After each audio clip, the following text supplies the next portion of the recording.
Well, the Lakers got destroyed the other night. Holy cow. I mean, what was it, 41 points?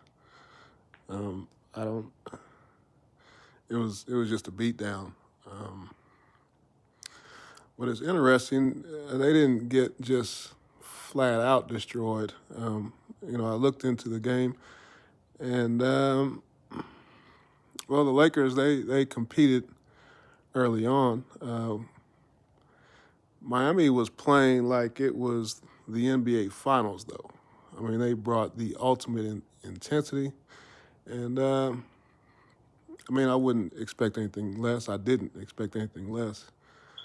They haven't been playing well themselves. They had lost 3 out of their last 5 games, including they got blown out by Boston, and they're looking for some redemption. Um, it kind of looked like a tiny battle of Kentucky. Tyler Hero and Bam Adebayo against AD, and of course, they convincingly took that one. AD, I'm not sure what was going on with AD. 3 for 14 from the field. He wasn't moving very well, and he definitely didn't have any intensity in his game. I mean, I think early on he got bothered by a lack of calls, which, he was getting hit on his shots and whatnot. And then he was getting hit with fouls. And, of course, nobody likes that, things seeming to go only one direction. But I also don't expect a player of his caliber to let that take him out of the game completely. And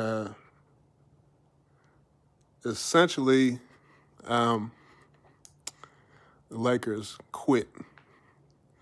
Now, I will say, I mean, when you play basketball and the other team, just every single thing they throw up, it goes straight through the net, and then everything you throw up does the exact opposite. I mean, it's hard to find your footing. I mean, you just don't know where to stand on. I mean, you play good defense. These guys just throw shots straight up in the air. It hits some banners on the way up or way down, and they just drop through everything and everybody. It's kind of hard to keep your head. And then one of the habits that the Lakers will want to break if they expect to do anything is the finger pointing. Now, it wasn't bad, but you could see the little pauses and hesitations. Somebody hits a shot, and there's like some contemplating on what just happened as compared to just getting the ball out and getting back up court and doing better on the next possession.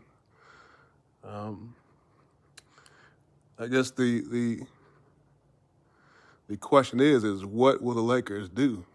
They are on a pretty big slide, and they're dropping. I think I heard they were at one point like 4th in the West or something like that. Then they dropped to 6. Now they dropped to 9. So it's a slide. What do you do? Well, it's for me it's pretty simple. For me, the first thing what I do is I look at LeBron, and I look at the little things. The first thing is leaving his feet on passes, which he did maybe once or twice against the Heat. And of course, when he leaves his feet, a lot of times it doesn't end well. And then, I look at his dribbling. His dribbling against Miami was clean and pure. Adept use of the fingertips.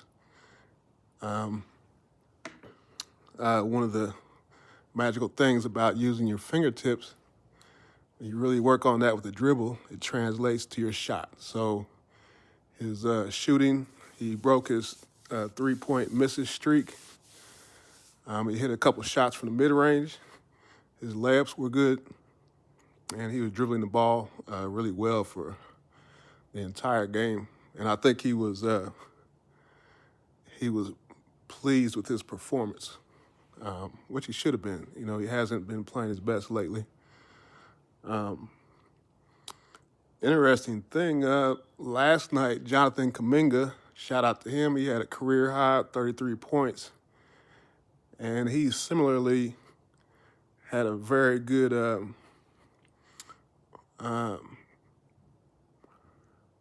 all-around game, actually. Very athletic, but very poised, very disciplined. Great use of the fingertips, Jonathan Kuminga. But back to the Lakers. So you have the little things with LeBron. One of the things about the Lakers, if they intend to do anything this year, you have to compete. You have to compete. You can't compete based on what the score is. You have to compete because that's just what you do. That's what you're made of.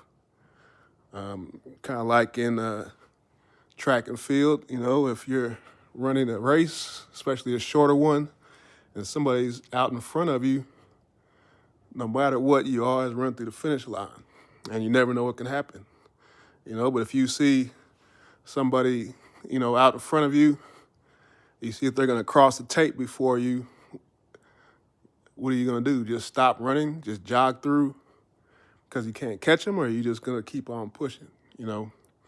It's all about if you have quit in you or not, and if you plan to do anything, you never, ever, ever, ever quit. No matter what. No matter what happens, you do not quit. You don't fall apart. You don't start separating from your teammates. You always keep fighting. You never know what can happen. Now, one of the things that I look for when I look at the Lakers is, do they run back on defense? That's where the magic is. You pretty much know what's going on if you see people running back or not. Everything pretty much starts with your leader or leaders. That's AD and LeBron. Just from early on in the game, AD wasn't getting back. LeBron was. Kind of, you know, there's some slippage later on. Once those two guys don't run, then Rui's not going to run. And then it just goes from there. What's interesting, D'Lo was running back very hard on defense quite a few times. And he was kind of looking around like who's going to join him. And it didn't look like a lot of people were interested in joining him. These things are really important. These are, you know, running back is one of the most important things in basketball. And if you decide that you're not going to run back, which it's always a decision, or you get back but only half-heartedly, you know, you just kind of try to make it look like you're trying to get back. For the most part, good things do not happen. Good things do not happen to those that don't run. Just how it is. Another thing is, you know, Cam Reddish is back from his little bout with illness. Cam Reddish is interesting to me because he's not signed for next year. He's on if it's not minimum, it's close to minimum. And what I always wonder is where people's heads are when they have a huge opportunity in front of them. Cam has a huge opportunity in front of him. He could, you know, position himself to make or to earn a substantial contract, or he could just keep doing what he's doing. And I look at his activities on the court. So first half against Miami, he's just doing a lot of the same. You know, he's always late on plays. He'll give you the reach in, but everything else is nonchalant and half effort. Um, and I just don't understand it. I mean, because it's right there for him, and he's getting playing time. He's getting opportunity. One thing though, late at the end of the game, he got switched over to point guard. And that's when I kind of, in the middle of a blowout, you kind of, you fall back and you're like, this is over. But, with me, I always watch to the end because everything counts, everything's important. And I'm watching, and Cam is running the point. And it's kind of like he wants to maintain his nonchalance. I don't understand nonchalance when you're in the NBA because everybody wants your job. But he maintains the nonchalance a little bit, but it was also kind of like he's where he's supposed to be. Like he was surprised that he was given the ball.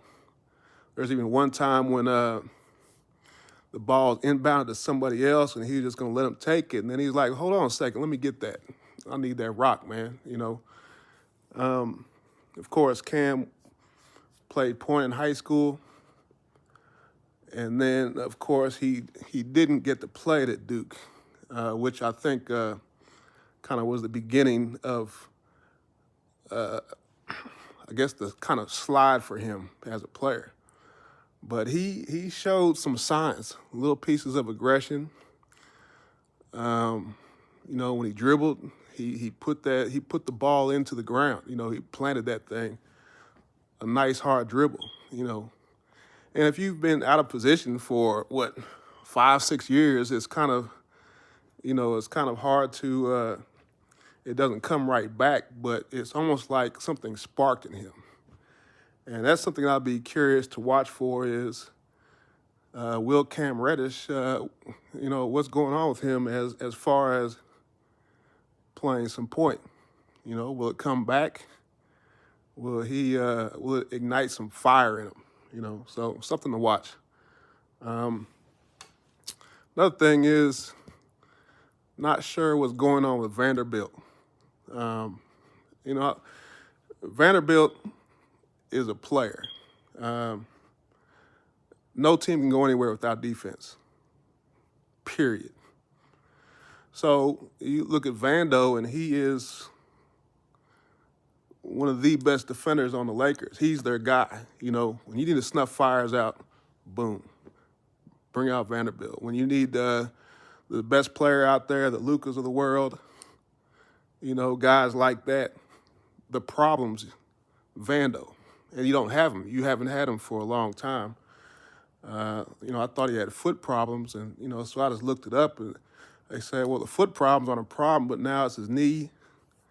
He was supposed to be coming back. Now he's not coming back. He's doing stuff on Twitter, basically saying the story on him is the facts are kind of not facts. You have to have Vanderbilt. Vanderbilt is the fire. He's the intensity. He's the guy that, you anytime you're not feeling it or whatever like that, and you see him flying past you and in rotations and blocking shots and rebounding and all that stuff, you can't really jog around when he's going out there like that. Nothing else. It looks bad. But it's also, that's the way to play. They haven't had him for a long time. You can't. Lakers, at this point, they just can't compete the way they want to without Vanderbilt. So, curious to see what's going on with him.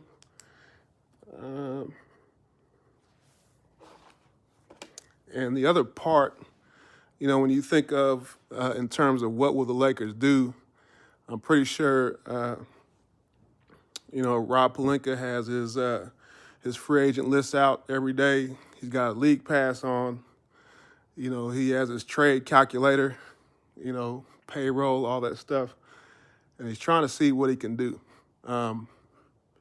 Me personally, I have my eye on 4 players to look at for the Lakers. Now, this isn't, it's not blockbuster trade material. What I try to think of is I mean, they're just top heavy. They are. You have LeBron and AD making a lot of money, so you're trying to find players that that fit a particular criteria. They can't make a lot of money. They got to have fire. They got to have potential. Players that you can, you can mold into something. At least that's what I look for, or that's what I think about. And I've identified 4. You also have to identify players that are attainable. Some players are attainable and fit a criteria, and some, are pretty much impossible.